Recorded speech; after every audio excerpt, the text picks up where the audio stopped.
할렐루야. 역대하 11장 말씀 함께 나누겠습니다. 역대하 11장은 르호보암의 배반입니다.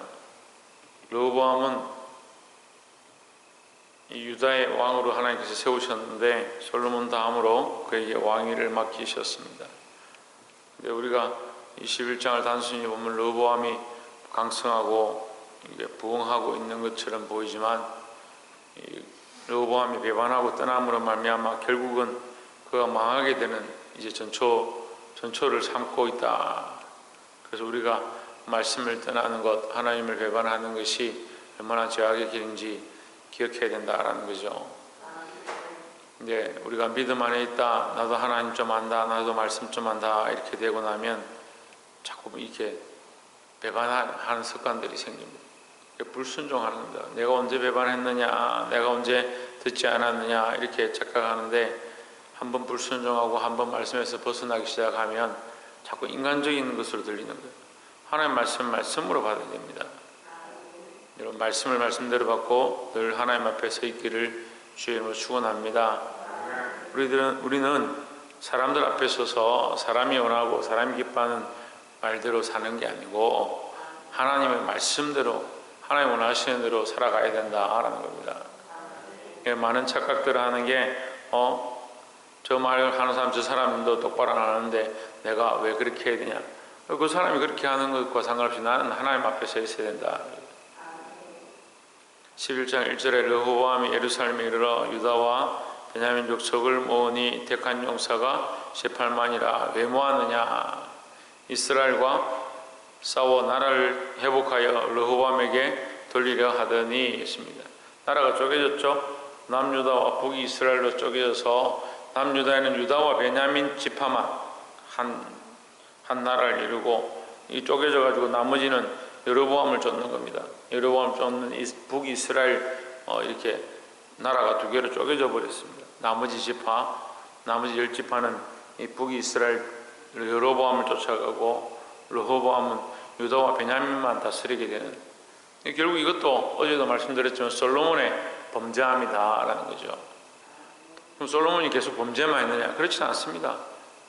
그가 하나님 말씀대로 살았고 하나님 말씀대로 살고자 몸부림쳤지만 결국 그에게 인간적인 생각들이 들어오고, 그가 육체를 사랑하고 세상을 사랑하다 보니까 자기 딴에 좋다라고 생각하는 것을 하고 있었지만 그것이 올무가 돼서 결국은 망하게 되었다라는 겁니다. 그래서 우리가 말씀으로만 보면 참 장가가는 것이 중요하고 결혼하는 것이 얼마나 우리가 조심해서 잘 신중하게 결정해야 되느냐, 자식들을 시집장가 보내는 것이 얼마나 중요한 것인가, 그 가정을 세우는 것 중에 하나다 이렇게 볼 수 있습니다. 3절에 솔로몬의 아들 유다왕 르호보암과 유다와 베냐민의 이스라엘 무리에게 과에 이르기를, 그 군사들을 일으켜가지고 택한 용사들 세워가지고 이 이스라엘과 싸우려고 해요. 그래서 싸워서 이 나라를 다시 하나로 만들려고 해요. 그 전쟁으로 해가지고 이게 피를 흘려서 자기 민족들을 죽여가면서 나라를 세운들, 그게 무슨 소용이고 그게 하나님 기뻐하시겠느냐. 이 스마야가 나와서 이 예언을 하는 겁니다. 4절에 여호와의 말씀이 너희는 올라가지 말라, 너희 형제와 싸우지 말고 각기 집으로 돌아가라. 이 일이 내게로 말미암아 난 것이라 하셨다 하라 하신지라. 저희가 여호와의 말씀을 듣고 돌아가고 여로보암을 치러 가지 아니하였더라 했습니다. 자, 여기서 보면요, 이 르호보암이 굉장히 말씀을 잘 듣습니다. 그 말씀을 듣자마자 어떻게 하느냐, 그 많은 군사들을 모았습니다. 이 전쟁을 그만큼 준비했습니다. 그만큼 각오를 한 거죠. 사실 왕의 입장이 굉장히 난처한 거예요. 우리는 그냥 단순히 말씀으로 올라가려고 전쟁을 준비하고 있었는데 가지 말라 하시니까 다 흩어졌더라 이렇게 하는데, 한두 명 모은 게 아니요. 몇 명 모았습니까? 18만이나, 용사로만 18만이나 모아요. 군사가 18만이면 거기 밥하는 사람도 있어야 되고 준비하는 사람도 있어야 되고, 얼마나 많은 사람들이 같이 모이겠습니까? 수십만의 대군을 모아서 전쟁을 하려고 하는데 왕의 체면이 있죠. 자기가 처음 왕이 돼서 처음 일으키는 전쟁인데, 근데 선지자가 올라가지 마라 하나님 말씀하셨다 하니까 당장에 다 흩어지고 집으로 다 돌려보냈다. 이게 그냥 단순한 말씀같이 보이지만 이렇게 말씀에 순종하기가 쉽지 않은 거예요. 우리는 현실은 굉장히 녹록지 않다. 현실이 목사님 현실이 그렇지 않지 않습니까? 현실이 얼마나 힘듭니까? 그렇죠. 현실이 녹록지 않죠. 그 녹록지 않다고 생각하는 그 현실을 말씀 앞에 굴복시키는 게 그게 믿음이죠. 근데 현실이 그러니까, 상황이 그러니까, 내 입장이 그러니까 내가 생각하기에도 그건 좀 아닙니다. 그럼 뭘 안 듣습니까? 말씀을 안 듣는 겁니다. 이 르호보암이 처음에 이 말씀을 잘 듣습니다. 말씀에 순종합니다. 그 결과가 어떻게 됩니까? 하나님께서 이 르호보암에게 강성한 나라를 허락하셨습니다. 이 말씀을 단순히 이렇게 보는 게 아니에요. 이 말씀대로 순종했기 때문에 그에게 하나님께서 강건하도록, 나라를 부강하도록 그렇게 세워주셨습니다. 그럼 말씀 앞에 순종하시기를 주의 이름으로 축원합니다.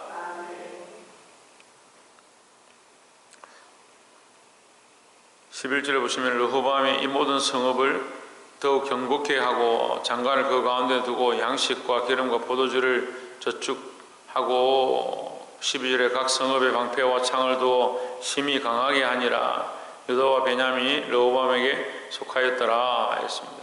심히 강하게 하니라, 이런 말씀을 왜 기록하느냐? 하나님께서 견고케 하시고 하나님께서 저축하게 하시고 하나님께서 강하게 하시고, 이 하나님의 이름을 붙이면 다 이해가 되는 거예요. 다시 말하면 그 르호보암이 할 수 없던 상황 가운데 자기 자존심을 세우고 왕권을 세우고 자기 뜻대로 할 수 있는 상황 가운데 말씀 앞에 전적으로 순종하니까 그에게 그보다 더 강한 나라를 허락하셨다, 더 강건하게 하셨다라는 거죠. 그래서 순종은 여기 있는 겁니다. 현실 다 따져보고 상황 다 따져보고, 목사님 나도 이렇게 다 살아봐서 압니다. 사는 게 그렇지 않지 않습니까? 그러니까 순종할 게 없죠. 말씀 앞에 순종하는 거요. 하나님 세우신 질서 앞에 순종하는 거요. 반면에 13절에 보시면 온 이스라엘의 제사장과 레위 사람이 그 모든 지방에서부터 르호보암에게 따라오니 했습니다. 이것은 한편으로 보면 르호보암이 말씀에 순종함으로 그 나라를 강건하게 하시는 하나님의 방법이고, 한편으로 보면 여로보암의 배반으로 말미암아, 여로보암이 우상을 섬기고 하나님을 배반하니까 거기에 속했던 이 제사장과 레위 지파가 다 예루살렘으로 돌아오게 되었다는 거예요. 그럼 뭐요?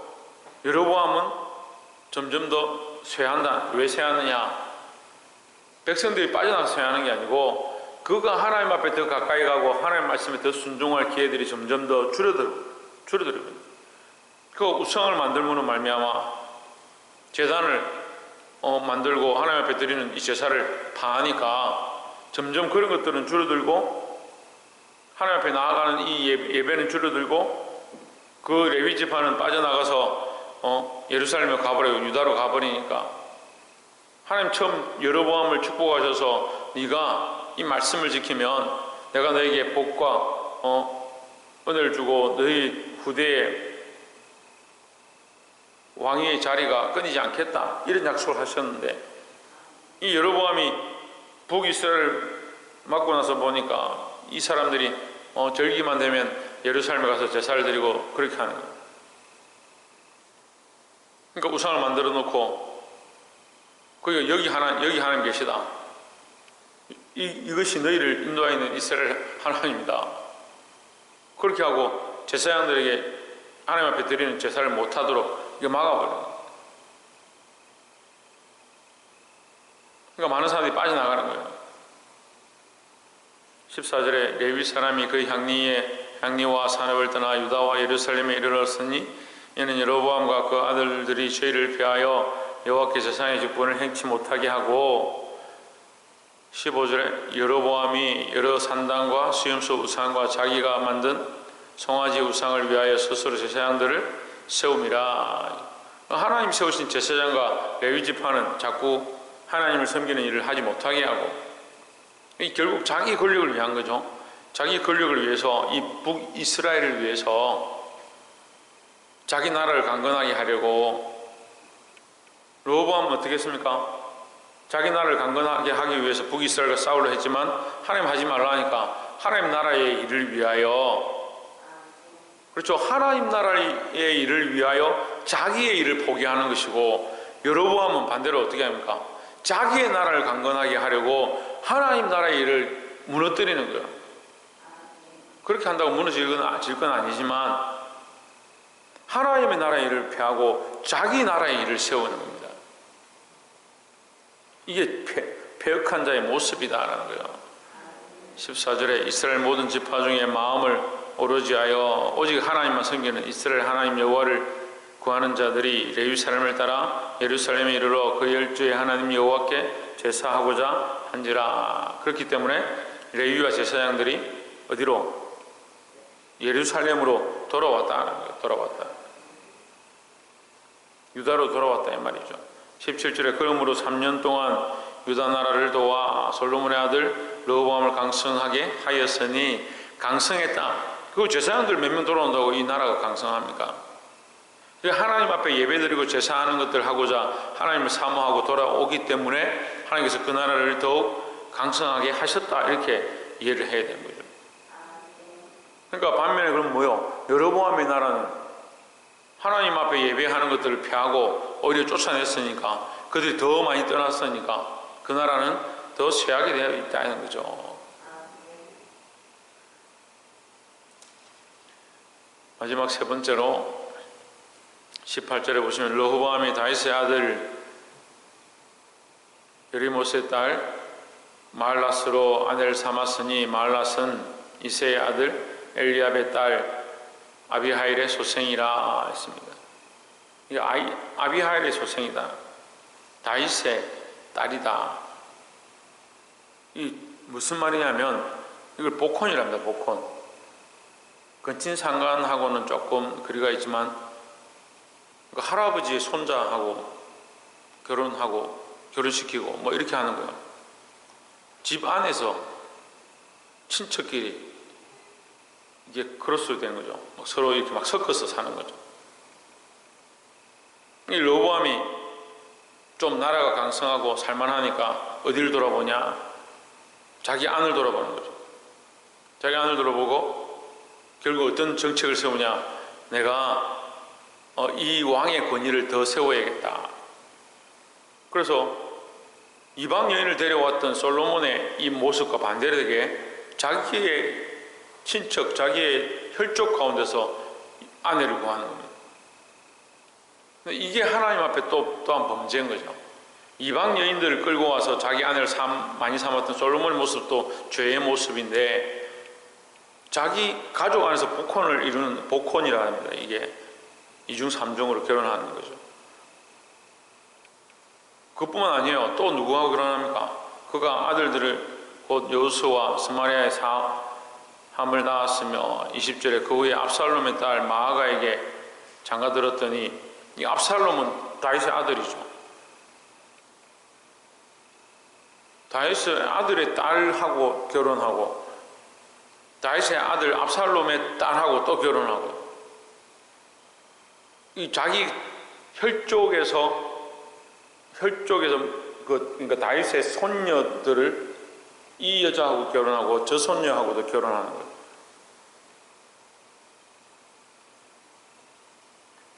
이게 뭐냐면 결국 인간적인 일을 하기 시작한 거예요.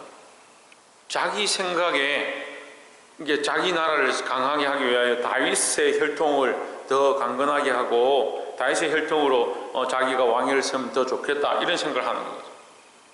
결국 하나님 금하신 일들을 하는 거예요. 그러니까 할아버지죠. 할아버지의 딸들과 결혼을 했다. 형제지간에 결혼하는 거예요. 나쁘게 얘기하면 형제지간에 결혼하는 거예요. 하나님이 주신 복, 하나님 말씀을 순종함으로 그 나라를 강건하게 하시고 제사장의 나라가 되게 하시고 그 제사장과 레위인들이 돌아와서 함께 예배하게 하니까 3년 동안 그 나라가 풍성하고 강성했다. 그 부흥케 하셨는데 그 하나님께서 부흥케 하신 그걸 잊어버리고 뭘 하느냐, 자기 방법대로 자기가 이렇게 하면 좋겠다, 자기 생각에 이렇게 하면 내가 더 강건할 것이다 하는 그 인간적인 일들을 하기 시작하는 거예요. 여러분, 우리가 이걸 조심해야 되는데요, 하나님께서 평안함을 주시고 은혜를 주시고 우리가 살만할 때 더 믿음으로 서고 더 하나님 바라보고 나아가야 되는데 사람들이 이게 잘 안 되는 겁니다. 좀 살만하고 좀 믿음으로 나아갈 만하고 좀 주의 뜻대로 사는 것처럼 해서 하나님께서 부흥케 하시면 그때쯤 되면 더 믿음 위에 믿음을 더하고 말씀 위에 말씀을 더해서 하나님 뜻을 세워야 되는데 자꾸 뭘 하냐, 인간적인 것들을 세웁니다. 말씀 위에 인간적인 것 세우면요 무너져요. 인간적인 것 위에 말씀을 세워도 무너지기 쉽습니다. 말씀 위에 뭘 세우냐, 다시 말씀을 세우는 거예요. 하나님의 말씀으로 통해서 내가 이렇게 살았으면 지금도 어떻게 하냐, 더더욱 말씀으로 살고자 해야 된다라는 겁니다. 말씀을 맺겠습니다. 이 르호보암이 잘못해서 이 말년에 이런 죄들을 범하기 시작합니다. 근데 이것으로 끝나는 게 아니고 이 르호보암이 이 범죄로 말미암아 그 가정이 완전히 이게 박살나기 시작하는 거예요.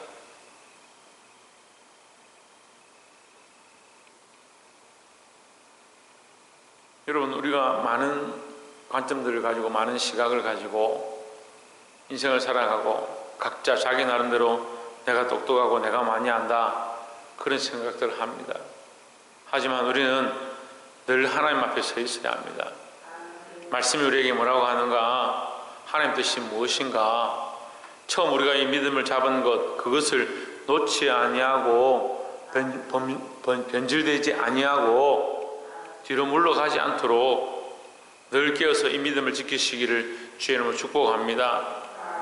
르호보암으로 세우신 나라, 그 유다의 르호보암을 왕으로 세우셔서 그로 말미암아 번성케 하시고 말씀을 순종할 때 부흥케 하셨던 그 하나님 잊어버리고 그가 변질됨으로 하나님 그에게 저주하기 하셨던 것처럼, 또 여로보암도 마찬가지로 물론 솔로몬의 범죄, 다윗의 범죄로 말미암아 나를 쪼개셨지만 여로보암에게도 세우실 때 그에게 언약을 주시고 너로 창대케 할 것이라 했는데 그가 그 하나님을 버리고 자기를 위한 나라, 인간적인 방법들을 동원하고 우상을 섬기기 시작할 때 그 나라가 쇠퇴했던 것처럼 그의 혈족들이 망하게 되는 것처럼 우리가 하나님 주신 은혜를 잊어버리고 뒤로 물러가지 않기를 바랍니다. 늘 말씀 앞에 서고 자기를 쳐서 복종케 하고 하나님 기뻐하신 일을 행하는 자들이 되어야 될 줄 믿습니다. 기도하겠습니다.